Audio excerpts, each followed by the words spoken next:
salaamaaleykum mbokk yi ñu seetaan ci info réew mi ñu ngi leen di nuyu di leen ziar comme ni ñu koy defee rek saa su nekk di dugg ci réew mi rek di leen di xoolal li nga xamante ne rek moo fi xew ak actualité yi fi nekk rek di ko waxtaanee ci loolu rek tey ñu ñëw fii ci Kër Massar daal di seet si rek ki nga xamante ne mooy Makhtar Mbengue di chef de cabinet du maire de Kër Massar tey moom la ñu seet si fas yéene seq ak moom waxtaan rek ci li nga xam ne mooy actualité Kër Massar rek li ko wër ak rek li nga xamante ne rek mooy actualité réew mi tey moom la ñu seet si dañ koy bàyyi rek mu nuyoog mbokk yi ñu daal di wéyal suñu waxtaan monsieur Makhtar Mbengue ñu ngi lay nuyu. waaw maa ngi leen fay baax info réew mi di am mbégte nekk seen invité ci émission bu am solo bi. kon man maa ngi tudd Makhtar Mbengue nekk chef de cabinet de l'honorable député maire Moustapha Mbengue également nekk candidat pour les élections locales au niveau de Kër Massar Sud. bon di jël kàddu nag ci turu honorable député maire Moustapha Mbengue di rafetlu émission bi di nuyu ñëpp di nuyu toute la population de Kër Massar di nuyu tous les responsables di nuyu également les conseillers municipaux les agents municipaux également képp koo xam ne yaa ngi yëngu ci liggéey honorable député maire Moustapha Mbengue maa ngi lay nuyu di la sant. d'accord dégg naa rek ki say wax fi ñuy commencé rek mooy situation politique wu Kër Massar yow yaay candidat bi nga xamante ne yaay discuter fële ci Kër Massar Sud Kër Massar Nord kat mooy seen candidat. waaw bon xam nga pour le moment moom li ñu mën a jàpp mooy d'abord dañuy sant di gërëm la son excellence monsieur Macky Sall président de la République du Sénégal ci li mu def Kër Massar département et bu mu defee département Kër Massar bon l'honorable député Moussa Mbengue yàlla def mu xeex département bi ba am département bi moom ñu koy ñaanal jiite le département de Kër Massar au niveau de Kër Massar Sud man aussi ma jóg di sàkku askan bi pour gagner Kër Massar Sud Kër Massar Nord aussi am nañ fa candidat bon xam naa ni du ñàkk ci yeneen émission nga dajeek suñu candidat foofu ndax fépp fu jongante am rek honorable député maire Moussa Mbengue aussi am na fa ñu ko fa toogal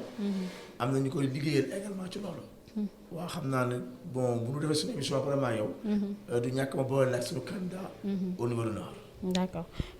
est-ce que mënuñu ko xam nii mënuñu ko wax. waaw bon dama bëgg mu nekk surprise. non suñu sañoon nga wax ñu ko rek. waaw xam nga comme man maa ngi ci féeti sud bi. certes maa ngi le chef de cabinet. toute la politique du maire. yàlla dafa def man maa koy gérer. mais li ma bëgg rek bàyyi également ki nekk candidat. moom la primeur du Nord. moom mu egg seeg yow. mais xam naa loolu du yàgg bu yeneen émission yi di nga ko mën jot incha allah. d'accord alors fii ñuy ñëwaat rek mooy bu ñu xoolee Kër Massar à chaque fois. période hivernage bi su ñëwee dañuy gis ne problème yi daf fiy bëri lool dëgg la mbënd mi réew mi yëpp la mais Kër Massar moom chaque fois bu ñu nee nawet ñëw na rek xel yëpp dañuy dem ci Kër Massar ndax problème yi bëri yi fi am ci période nawet bi donc loolu bu amee tey ki ngeen xam ne moom ngeen bëgg a teg ci mairie Kër Massar bi je sais pas kan la comme nee nga mën a góoñu ci wax lu leer donc. mairie Kër Massar ban.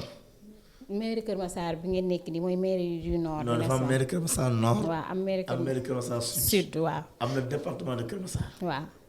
voilà léegi département Kër Massar bi yëpp kan ngeen fii teg koo xamante ne tey programme bi muy teg dina mën a dal xelu askan bi est-ce que programme am moom dal na xelu askan bi. waaw xam nga ki ñu fi bëgg a teg. mooy honorable député maire Moussa Mbengue pour le département de Kër Massar.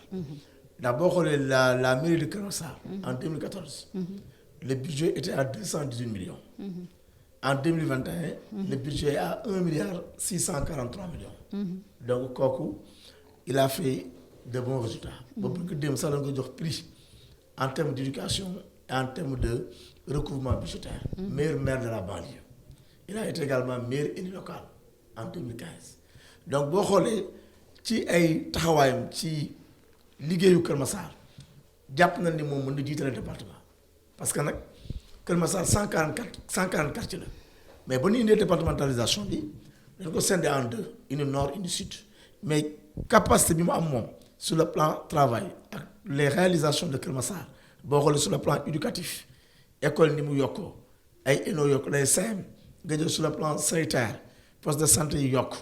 nga ñëw également sur le plan des infrastructures routières avec le Promoville l'autopont ak liggéey sànq ci mbënd mi le projet. xam nga projet c'est le projet de la gestion des eaux pluviales projet 1 boo duggee fii ci Kër Massar village jàpp Parcelles Assainies Malika da ngay seeni foofu tout est pavé amul inondation loolu moo tax honorable a demandé que le projet 2 soit accéléré lors de la visite du président l'année dernière loolu moo indi le démarrage du projet 2 projet 2 moom moo jël pratiquement Camille Basse et Parcelles Assainies unité 3 environ yooyu yëpp c'est le projet 2 boo demee tey ginnaaw Camille Basse tu vois des bassins et des canalisations donc day wane ni rek que kii ñu bëgg mu jiite c'est parce que moom moo jël Kër Massar ca 218 millions indi ko ci 1 milliard 643 millions kon kooku am na le profil qu'il faut et il a gagné toutes les élections depuis 2014 depuis 2012 toutes les élections de Macky Sall honorable député Moussa Mbengue daf ko gagné kon sur le plan politique il a une base sur le plan également travail et technique il a fait des réalisations et le département s'appelle département de Kër Massar mu nekkat également d'autres opportunités qui font que moom moo war a nekk moo nekk le candidat idéal c'est lui qui doit être le maire du département de Kër Massar. d'accord léegi fi ñuy ñëw rek mooy tey dañuy dégg tout le temps milliards yu bëri yoo xam ne ñu ngi koy wax ni def nañ ko ci li nga xam ne mooy mbënd mi mais ba tey est-ce que milliards yooyu noonu ñuy tudd di ko wax est-ce que réellement def nañ ko ci mbënd mi. waaw xam nga ñun milliards yooyu du ñu ñoo koy gérer xam nga ñun inondation mairie du gérer inondation donc milliards yi ni ñu koy déggee ñun noonu lañ koy déggee. ñan ñooy gérer inondation yi. inondation yi da ngay dem par exemple sur le projet 2. C'est le ministre des collectivités territoriales du développement et de l'aménagement des territoires ñoom ñoo yor ADM moo gagné projet bi avec deux entreprises Enan Chine ak CFPT. ñoom ñoo yor wàllu projet 2. ñoo yor wàllu projet 2. c'est pour te faire comprendre que milliards yooyu ni ñu koy déggee ñun noonu lañu koy déggee mais nag dinañ am loo xam tamit dinañ koo leeral ñun li ñuy leeral mooy wax dëgg yàlla Kër Massar gis nañ ay chantier te ñun on a participé au travail c'est-à-dire que ci àndandoo bi ci réunion yëpp assisté nañ ko chantier moom am na Kër Massar ay bassin am na ay canalisation am na kon ñun jàpp na ne milliards yooyu ñuy wax aussi am na fu ñu ko dugal mooy canalisation yi. mais ne leen ko ci dugalee loolu moom mun na ko xam mais gis nañ ni ñun ni projet 2 bi moom démarré na Kër Massar gis nañ ni aussi am na ay réalisation du projet 2. maintenant li des étude technique la il faut que benn audit ñu lancé ko loolu nag du suñu ressort mais ñun en tant que maire yi on a fait que constater qu'il y a des chantiers et qu'il y a des projets en cours d'exécution dans la commune de Kër Massar. D'accord est-ce que tey am ngeen yaakaar ni tey monsieur le maire Moustapha Mbengue askan bi nañ ko fi tegaat. incha allah li tax askan bi war ko fi tegaat. xam nga ay forces am da nga koy mën a mesurer sur le plan politique ak sur le plan réalisation tey boo ñëwee Kër Massar nga ñëw ci éducation Kër Massar ci wàllu école on a 27 écoles élémentaires ci wàllu CM on a 7 CM et 3 lycées dem nañ ba am sax université virtuelle mais INEO kooku ba pare nag avec des bourses de formation. 4668 bourses offertes aux élèves et étudiants xam nga boo demee ba tudd le meilleur champion de l'éducation kon ça veut dire que am na loo prouvé ñu ngi war a joxe le prix meilleur maire de la banlieue en termes d'éducation et de recouvrement budgétaire. Maire budget la si les gens acceptent que tu es le meilleur maire en termes de recouvrement budgétaire donc tu es le meilleur maire à diriger le département nga ñëw ci wàllu comment dire social nga ñëw ci wàllu sport avec l'accompagnement des ASC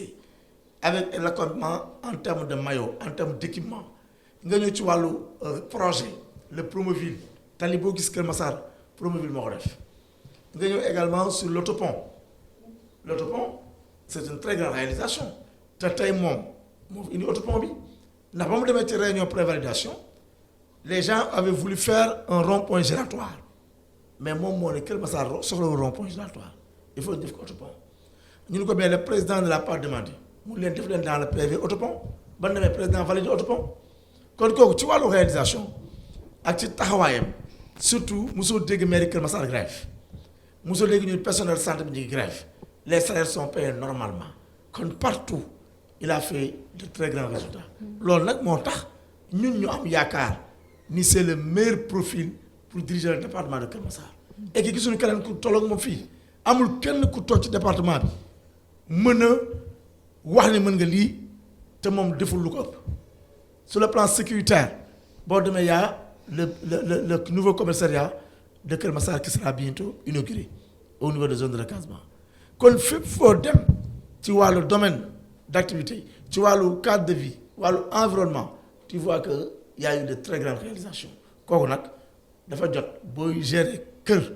ba kër ga ñu def ko ab quartier yow quartier bi yow yaa ko war a jiite loolu moo tax ñun ñu am xel mu dal ñu xam ne le président de la République son excellence monsieur Macky Sall il a toujours fait de très bons choix et que choix bu mu def c'est bien vérifié te jàpp nañ ni le vrai bon choix pour Keur Massar c'est honorable député Moussa Mbengue et noonu lu ko jàppee noonu la ko le président de la République monsieur Macky Sall jàppee loolu moo tax ñu jàpp ni effectivement il sera investi pour diriger le département. d'accord ñu gis rek comme ni nga ko waxee gis nañ ki nga xamante ne rek mooy Aminata Assome Diatta mi ngi aussi ci département bi moom aussi di bëgg li nga xamante ne rek mooy Keur Massar Nord di ko di cité donc tey ñu bëri dañuy wax ni monsieur le président Macky Sall dafa amul confiance lool ci ki nga xamante ne mooy Moustapha Mbengue moo tax mu indi beneen pion placé ko fi parce que bu ñu xoolee tey Moustapha Mbengue APR la nekk ki nga xamante mooy Assome tamit APR la nekk donc lan mooy problème bi ba xaajaloo boobu am ba ku nekk di xëcc ci jëmale sa boor. mais indiwul beneen pion xam nga li ñu war a comprendre mooy fii benn coordonnateur moo fi nekk mooy Moustapha Mbengue le coordonnateur de Benno Bokk Yaakaar à Keur Massar c'est Moustapha Mbengue amagul deuxième coordonnateur tey bu ñu woon benn coordonnateur ñu ni indi nañ keneen mais indiwul benn coordonnateur bon nit ñi nag libre na mën a seen politique loolu nit ñi ñooy def ay rapprochement mais Moustapha Mbengue fi nga ko mën a évaluer mooy élection musul perdre élection. mënoo yow jël koo xam musul perdre élection nga koy jëlee keneen nit ñi nag ñooy def ay rapprochement mais ñun fii ci kilifa politique ak loo muntu doon boo ñëwee si territoire politique le coordonnateur moo si kilifa et Moustapha Mbengue est le coordonnateur de Benno Bokk Yaakaar donc boo bokkee Benno Bokk Yaakaar il faut nga nangu ni mooy sa coordonnateur léegi nag xëccoo bi nit ko def respecté aux disciplines de parti parce que nag boo ñëwee ci coordination politique on parle de coordination dans chaque camp politique il y a la coordination léegi nag la coordination ki ko diriger mooy sa kilifa léegi nag yow bu nekk romb nga ko fi dem def leneen mais moom day ko ne liggéeyam rek mais li ma la mën a xamal mooy fii Keur Massar yónni wuñ fi kenn ku ne dañ ko yónni fii mënu la génne preuve bu ñu dañ ko yónni ki ni yónni mooy ki yor coordination bi ndax tey kuy def élection président Macky Sall bi def élection interlocuteur am Moustapha Mbengue la kon moom kooku la yónni moom la jox coordination bi mais ki xam ne yow joxuñu la récépissé joxuñu la coordination mais sa yónneen man dama ci poser question ba mooy gis la leen nag mais moom fii Keur Massar kenn moo fi nekk ku ñu reconnaître sur le plan de la coordination c'est l'honorable député maire Moustapha Mbengue. d'accord wax nga sànq ci say wax ni tamit yow yaa ngi bu côté Keur Massar Sud bi yaa ngi fay poser sa candidature aussi loolu est-ce que mënuñu ci indil ay leeral. waaw loolu bon li ma ci mën a indi rek xam nga man depuis la coalition Macky 2012. maa ngi ci liggéey bi. ci coalition Macky 2012 mën naa ni si la njëkk ànd ak Macky Sall ma nekk le responsable communal de madame le ministre Zahra Iyane Thiam ma nekk son coordonnateur ba ñëwee ci Macky 2012 yàlla dafa def ma yor élection de Macky 2012 honorable député maire Moustapha Mbengue yor administration bi ba ñëwee ci élection 2014 ñun dañ dem ak suñu liste bopp man ma nekk la tête de liste proportionnelle loolu moo def conseil municipal après élection 2014 nag suñu parti fusionné nekk APR loolu moo def APR boobu ma nekk ma ànd ak honorable député maire Moustapha Mbengue mu def ma vice-président de la commission environnement def ma président de la commission éducation parce que je suis professeur de mathématiques économie générale def ma conseiller technique spécial def ma directeur de campagne def ma chef de cabinet maa ngi moom ñu bokk sud bi ñoo bokk benn quartier kon tey moom bu jógee di wuti département man damay am légitimité teel ko base politique am loolu moo ma def le candidat de Keur Massar Sud ndax nag en 2014 j'ai été candidat pour être conseiller municipal maintenant en 2021 je suis candidat pour être maire de la commune de Keur Massar Sud moom aussi moo ànd ceeg man bëgg ko jàppale ma ci ndax nit aussi sa lieutenant yow yaay xool fan nga koy teg pour mën a liggéey loolu moo tax ma ñëw ne candidat pour la commune de Keur Massar Sud ba pare am fay yéene na fa laa dëkk depuis 1999 j'habite à Keur Massar Sud dëkk Alaaji Paate dafay ay réalisation nag sur le plan social liggéey ak askan bi xamante ak askan bi ba tax na yaakaar naa ni am naa des forces réelles pour gagner la commune de Keur Massar Sud. d'accord alors kon yaakaar naa loolu côté boobu leer na ñu ñëw rek ci li nga xamante ne rek mooy situation politique gu réew mi ñu nekk rek muy Sénégal gis nañu li nga xamante ne rek mooy coalition yi nga xamante ne rek juddu na fi tey bu ñu xoolee coalition bi nga xamante ne mooy coalition Yewwi gis nga ko muy fi nga xamante ne rek fa la Ousmane Sonko nekk ak nga xamante ne mooy Aïda Mbodj ak Moustapha Sy bu PUR gis nga coalition boobu gis nga aussi coalition bi nga xamante ne rek mooy bu Maître Wade bi nga xamante ne rek aussi yi nga xamante ne ñooy ku ci mel ni tey gis nañu aussi ay leaderu ñi nga xamante ne ay leaderu Macky Sall lañu rejoindre fi nga xamante ne rek mooy coalition boobu noonu dem ci Maître Wade tey ku ci mel ni mën nañ ci wax ku ci mel ni Thierno Alassane Sarr mën nañ ci lim aussi ki nga xamante ne mooy Abdoul Mbaye ñoom ñëpp rejoindre nañu foofu tey yow ban jàngat ngay def ci situation boobu. waaw ñoom man jàpp naa ñaar ñi nga mujj a wax. ñoom yàgg nañ génn ci coalition bi ñoom nekkatuñ ci coalition Macky Sall la coalition de Benno Bokk Yaakaar gis nga coalition yi ni créé yëpp c'est des coalitions circonstancielles alors que le Benno Bokk Yaakaar a duré xam nga ki gagné depuis 2012 ba 2021 di ànd coalition boobu dëgër na 9 ans c'est la seule coalition qui a duré 9 ans au Sénégal kon yi ñuy créé yëpp c'est des coalitions opportunistes et des coalitions circonstancielles et coalition nag daa am fu nga xam bu ñu fa eggee day jafe kuy jiitu loolu il faut que nga am maturité pour ñu xajal la kuy jiitu. et foofu la coalition yi demee problème toutes ces coalitions auront des problèmes parce que quel mooy jiitu alors que le Benno n'a pas ce problème dans toutes les coordinations de Benno c'est l'APR qui dirige coordination il y a des maires Benno on est d'accord mais coordination bu dugg de Benno Bokk Yaakaar le coordinateur est de l'APR kon loolu ñëpp nangul nañu ko kon nag pour vous dire donc que. c'est une wax ni coalition APR seen coalition moo ëpp organisation. mais bien sûr parce que fii moo jëlee mairie Kër Massar honorable député Moussa Mbengue a gagné avec le Benno Bokk Yaakaar on a des adjoints au maire de Benno actuellement la mairie est dirigée par le Benno tout ce qu'on fait c'est le Benno pendant 7 ans toujours mi ngi travailler avec le Benno même au niveau des services il y a du Benno xam nga booy liggéey nit ki nga gagné diriger ak moom. gouverner ak moom boobu taxawaay dëgër na loolu moo tax coalition Benno Bokk Yaakaar est plus forte que ces coalitions là man jàpp naa ni bu ñu defoon 50 coalitions le Benno sortira toujours vainqueur parce que ci organisation ak ci présence ndax ku toog 7 ans 9 ans depuis 2012 10 ans même élection yi 2022 la de présence d'accompagnement ces coalitions là sont très fortes donc le Benno Bokk Yaakaar xajul ci ñooñu. man je sais très bien que mën nañ créer lu leen neex mais kaa ñu ànd rek lay doon mais ànd boobu ndax dëggul na. gëmoo ni dina dem daal. voilà c'est ça le problème parce que ren maires yi c'est des maires connus d'avance c'est des têtes de liste si elles passent elles deviennent maires kon ñooñu pour nga tànn ci ñoo xam ne yàgguñu ànd day jafe ñu ne dañoo humilier tey rek am na réunion Benno suba am na réunion Benno chaque jour ñu ngi tëjee ay réunion Benno léegi mu def plus de 7 ans ensemble mais ñooñu seen ànd day yomb loolu moo tax man la coalition yi man téewunu ma nelaw parce que damaa gëm ne c'est des coalitions yoo xam ni seen fonctionnement mooy métti ndax on est à 1 mois des investitures xam nga 1 mois des investitures nga bëgg a taxawal coalition bala ngeen di waxtaan bay dee sax investiture yi egsi kon bokk la ñu xam ni plus de 7 ans ñu ngi ànd waaw loolu mooy suñu force c'est l'expérience dans la continuité.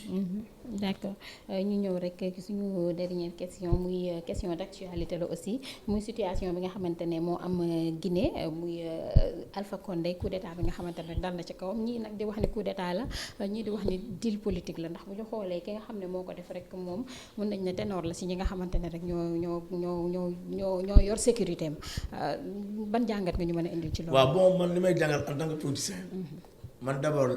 bëgguma ñuy jël pouvoir par la force. man dama gëm la démocratie ak lu mu taxaw lan bàyyi peuple bi di décider man loolu jàngat boobu laay njëkk a def peuple mooy fal léegi nag bu nekkee dañuy falee yanul maanaam ne peuple bi taxaw ba loolu arrêté mais bu ñu falee li rafet mooy nañ bàyyi peuple bi jël ay matukaayam donc di jëf forcing di dindi nit par la force loolu dictature c'est pas bon. Bon laissons la démocratie kon maintenant du ma ni ñoom waruñu def loolu peut-être li ñu dund ñoom seen dëkk ñoo xam na ni am na ay forfaiture peut-être ñu réagir mais nañ fexe ba delloo le pouvoir au peuple nañ def tout ba peuple bi di tànn ci koy jiite. Ça c'est important parce que mënoo jiite ñu la tànn non ak lu mu métti métti quel que soit difficulté lu am nan fexe ba ñoom seen askan ñu bàyyi askan bi tànn njiit bi loolu mooy tax démocratie mën a avancer. dëgg la tey situation boobu lan la ci Afrique yëpp war a jàngee. bon li ñu war a jàngee mooy xoolaat mandat yi